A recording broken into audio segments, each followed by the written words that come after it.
They say about 50% of people are insecurely attached, and I'm going to get into exactly what that means in just a moment. I think it's actually more than that. But essentially, when you don't have your needs met in childhood, when you don't have that sense of certainty and safety and open communication with your caregivers, you form what is known as an insecure attachment style.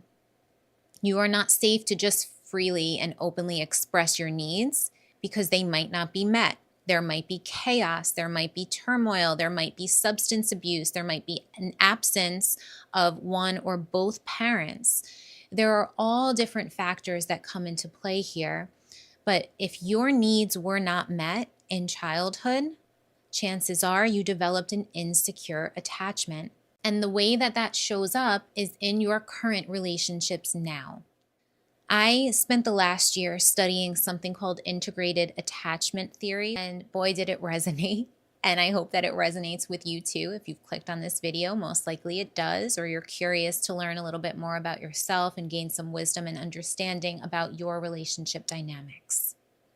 Or maybe you are in a relationship with another person who has an insecure attachment style.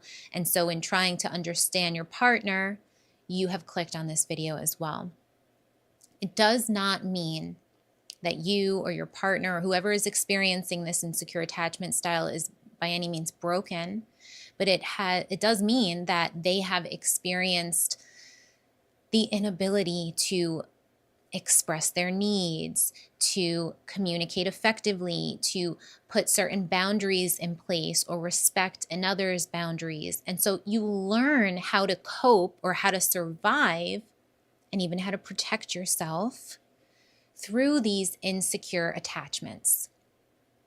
So there is the secure attachment, which is able to express their needs, able to communicate openly, able to meet their own needs, as well as to kind of outsource some of their needs for their partners. They're not so easily triggered. A securely attached person is not going to have these open core wounds, these deep triggers, these deep emotional reactions. That's very different from a response. With securely attached people, of course, they're human, they're not perfect.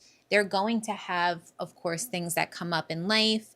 They're going to have emotions come up. They're going to have conflict. They're going to have struggle. That's all part of the human experience.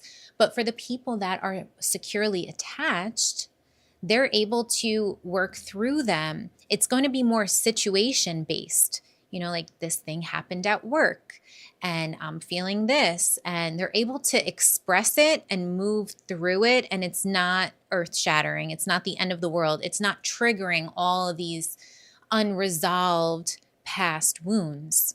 They're able to work through it and move forward.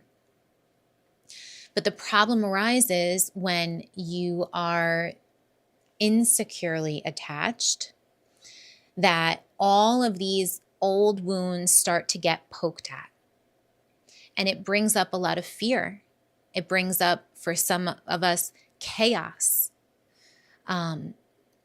Old wounds, old patterns, old pains. And so we learned how to cope with them in childhood with the very limited capacity that we have. And so we tend to fall back on those same coping mechanisms. For some attachment styles, it's distraction. For others, it's clinging on. And so I'm going to create a whole video series on each attachment style and diving into each one a little bit deeper, and also bringing in the energetics of what is happening with an insecurely attached person, how it shows up in their relationships, how it shows up in their own inner dialogue, their relationship to themselves, with their kids. There's so many different layers that go into play here, and they will only expand your knowledge, your wisdom, and help you transform your life. And so with subconscious reprogramming, there has to also be an awareness of what's happening so that you can kind of catch your thoughts and notice the patterns and come at it from both a subconscious standpoint as well as a conscious standpoint. If they resonate with you, please leave a comment, like, share with anyone who you feel would benefit from it.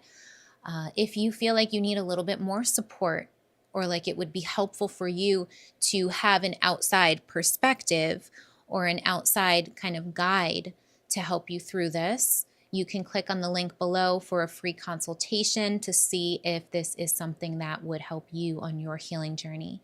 And with that said, I will see you on the next video. Thanks for watching.